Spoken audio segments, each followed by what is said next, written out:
Ngayon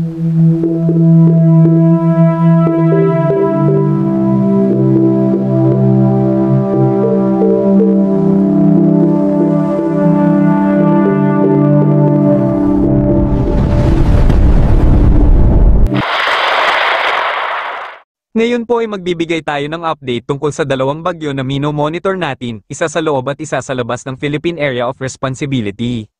Ang bagyong Mirasol, na may kategoryang tropical storm, ay humina kaninang madaling araw at bahagyang naging ganap na tropical depression na lamang.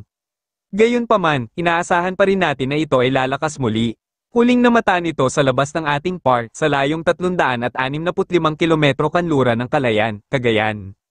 Taglay pa rin ito ang lakas ng hanging umaabot sa 55 km per hour at pagbugso na umaabot sa 7 km per hour.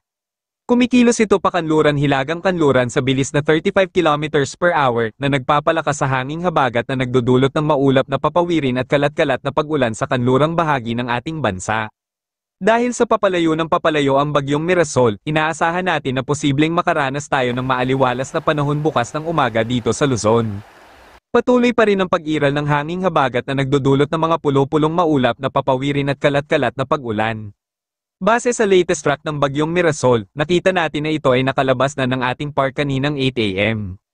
Posible rin na mamayang gabi ay lumakas itong muli at maging tropical storm, ngunit kahit lumakas pa ito, wala na itong direktang epekto sa ating bansa, kaya wala na tayong itataas na wind signal sa kahit anong lugar ng ating bansa. Bukod sa bagyong Mirasol, mayroon tayong mino-monitor na bagyo sa silangang bahagi ng ating bansa at nasa loob na ito ng ating PAR. Sa kasalukuyan, pinangalanan na ito sa lokal na pangalang Nando na may kategoryang tropical depression sa ngayon. Posible itong umabot sa typhoon category habang papalapit sa ating bansa at posibleng dumaan sa Hilagang Luzon na lubhang mapanganib sa ating mga kababayan.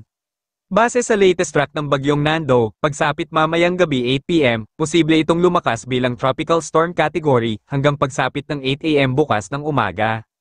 Pagsapit ng 8 PM bukas ng gabi, posible itong lumakas bilang severe tropical storm, at pagsapit muli ng 8 AM ng September 20, posible na itong nasa typhoon category at papalapit na sa ating bansa. Dahil sa aming pagmomonitor, kapag nasa typhoon category na ito, bibilas ang pagkilos nito pahilaga kanluran na dadaanan ng Babuyan Group of Islands, kaya lubos nating pinaghahanda ang ating mga kababayan sa mga posibleng magiging epekto ng parating na bagyong Nando. Anumang oras ay maaaring magbago ang lagay ng panahon, kaya manatili tayong updated sa mga bagong ulat panahon upang makaiwas sa malubhang epekto. Ang pagdaan ng bagyong Nando ay magdudulot ng napakalakas na hangin at mga pag-ulan na maaaring magdulot ng pagbaha sa maraming ilog at pagguho ng lupa. Habang nasa silangang bahagi na ng Luzon ang bagyong Nando, papalakasin nito ang hanging habagat na nakakaapekto naman sa mga kababayan natin sa Visayas at Mindanao, na magdudulot ng maulap na papawirin at mga pagbugso-bagsong hangin na may pag-ulan. Base sa aming pag-outlook sa bagyong Nando, makikita ang lakas nito habang papalapit sa Hilagang Luzon na pinapalakas ang hanging habagat. Habang ang bagyong Mirasol ay pahilaga kanluran na posibleng maglandfall sa Hong Kong. Makikita din natin na habang nananalasa ang bagyong Nando sa Hilagang Luzon, ay posible ring may kasunod na bagong sama ng panahon o low pressure area sa may silangang bahagi ng Mindanao, na posible ring pumasok sa ating PAR. Base sa pinaka-latest na tropical cyclone threat potential na inilabas ng Pag-asa, mula September 17 hanggang 23, makikita ang bagyong Mirasol na palabas ng ating PAR, habang kasunod nito ang bagyong Nando na papalapit sa ating bansa na dadaan sa Hilagang Luzon. Ang pulang kulay ay nangangahulugang active ang mga cyclone na ito at may mataas na posibilidad na dumaan sa nasabing track. Kaya maging alerto po mga kababayan. At pagsapit ng September 24 hanggang 30, may panibagong senaryo na maaaring mabuo na low pressure sa silangang bahagi ng ating bansa na may low chance pa sa kasalukuyan habang nananalasa ang bagyong Nando sa Hilagang Luzon. Ito ang ating nakita sa pinaka-latest na outlook natin sa magiging lagay ng panahon sa mga susunod na araw. Kaya lubos naming pinaghahanda ang ating mga kababayan sa mga posibleng pangmabuo sa mga susunod pang mga araw o linggo. Bukod pa rito sa mga dalawang bagyo, mayroon pa rin tayong mino-monitor na hanging habagat at hanging easterlies na nagpapalakas ng pagbuo ng mga sama ng panahon sa ating karagatan. Kaya naman patuloy po ang aming pagmomonitor dahil kung ganap ng typhoon category ang bagyong Nando, papalakasin ito ang dalawang weather system na nakakaapekto sa ating bansa. Mag-ingat po tayong lahat. Narito ang lagay ng panahon sa iba't ibang rehiyon ng ating bansa ngayong hapon at gabi. Luzon, Kanlurang Luzon, Ilocos Region, Abra, La Union, Pangasinan, Zambales, Bataan, Occidental Mindoro, Oriental Mindoro, Marinduque, inaasahan ng maulap na papawirin na may kalat-kalat na pag-ulan dahil sa epekto ng hanging habagat na hinihila ng bagyong Mirasol. Masbate, Sorsogon, Albay, Catanduanes, Camarines Sur, Camarines Norte, Quezon Province, Polillo Islands, Laguna.